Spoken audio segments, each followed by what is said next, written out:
Halo semuanya, di sini ada sebuah soal yang berkaitan dengan hukum Newton. Jadi, di sini kita tulis dulu yang diketahui dari soalnya ya. Pada sebuah mobil truk bekerja 3 buah gaya. 2 buah gaya ke arah kanan, masing-masing sebesar 30 dan 20 Newton. Kita tulis sebagai F1 dan F2. Lalu ada satu gaya yang arahnya ke kiri, sebesar 10 Newton. Jika percepatan dari truknya adalah 0,02 meter per second kuadrat, yang ditanyakan adalah massa dari truk dan kemana arah truk tersebut. Oke, di sini kita perhatikan dulu, misalkan kotak yang di sini itu adalah truk ya. Aku gak bisa nih bikin truknya, jadi kita bikin sebuah kotak aja. Di sini ada 2 gaya yang arahnya ke kanan dan satu gaya yang arahnya ke sebelah kiri. Gayanya kita tulis F1, F2 yang ke kanan dan F3 arahnya ke kiri. Pertama, gaya itu merupakan sebuah vektor, teman-teman. Yang mana kalau besaran vektor itu akan memiliki besaran dan arah. Jadi selain punya besaran, kayak 30 Newton, 20 Newton, 10 Newton, ini merupakan besaran, gaya juga memiliki arah. Nah, arahnya itu bisa ditunjukkan dengan tanda positif dan negatif. Sebenarnya, kalau misalnya tidak diketahui arah percepatan atau arah pergerakan dari truknya itu kemana, kita bebas menentukan nih, mana yang arahnya itu bernilai positif dan mana yang arahnya bernilai negatif. Makanya di sini kita kita sepakati dulu yang arahnya ke kanan itu akan bernilai positif, yang arahnya ke kiri itu akan bernilai negatif. Kayak gitu ya. Ini merupakan kesepakatan kita aja, nggak ada. Jadi kalau misalnya beda soal dan teman-teman mau mensepakati gaya yang berbeda gitu ya, yang misalnya ke kiri itu positif, ke kanan itu negatif, itu boleh-boleh aja. Ini cuma kesepakatan pada soal ini, kayak gitu. Sekarang, kita bahas satu persatu dimulai dari massanya terlebih dahulu ya. Untuk mencari massa truk, karena di sini ada karena ada percepatan di sini, berarti truknya itu bekerja dengan percepatannya sebesar 0,02. Karena truknya itu berjalan atau bekerja atau atau maju gitu ya, nggak diam, berarti kita bisa gunakan hukum kedua Newton, yaitu sigma F sama dengan M dikali A. Sigma F di sini adalah resultan gaya atau total gaya yang bekerja pada sebuah bendanya. M adalah massa dan A adalah percepatannya. Kita perhatikan, di sini kan tadi udah kita ketahui ya, kalau positif itu ke kanan, negatif itu ke kiri. Berarti sigma F-nya di sini bisa kita tulis menjadi F1 ditambah F2, di sini dua-duanya bernilai positif, dan F3 itu bernilai negatif, karena ke kiri, kayak gitu. Kita masukkan nilai-nilainya, F1 adalah 30, F2 adalah 20, F3 adalah 10, dan A adalah 0,02. 30 ditambah 20 adalah 50, 50 dikurangi 10 adalah 40.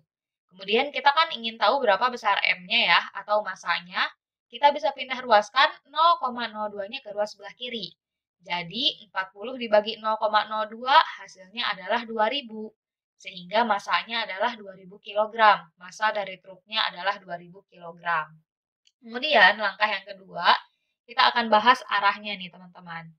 Untuk mengetahui arah truk, berarti kita harus tahu nih, gaya yang dirasakan oleh truknya itu lebih banyak ke arah mana gitu ya. Atau total gaya yang bekerja pada sebuah benda tersebut itu arahnya kemana. Jadi kita ingin tahu berapa besar sigma F-nya. Sebenarnya udah dibahas sih di awal tadi, cuma kita bahas ulang aja ya, biar lebih mudah gitu, biar lebih dapat dipahami.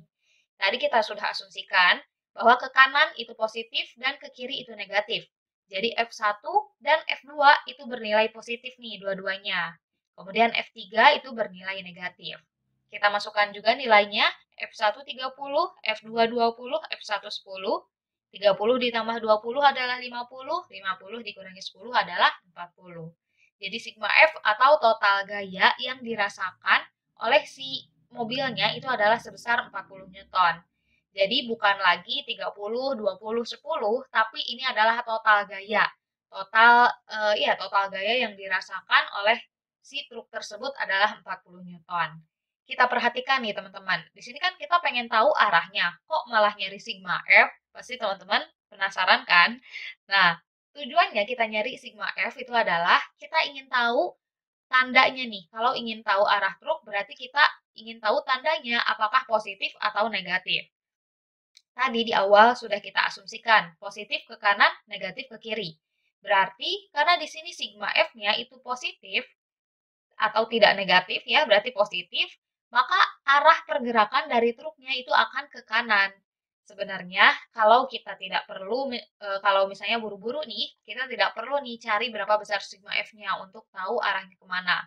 Teman-teman lihat aja, dari soal itu yang lebih banyak gayanya itu ke arah mana gitu. Yang lebih banyak gayanya itu ke arah kanan kan, yaitu F1 dan F2 yang nilainya adalah 30 dan 20.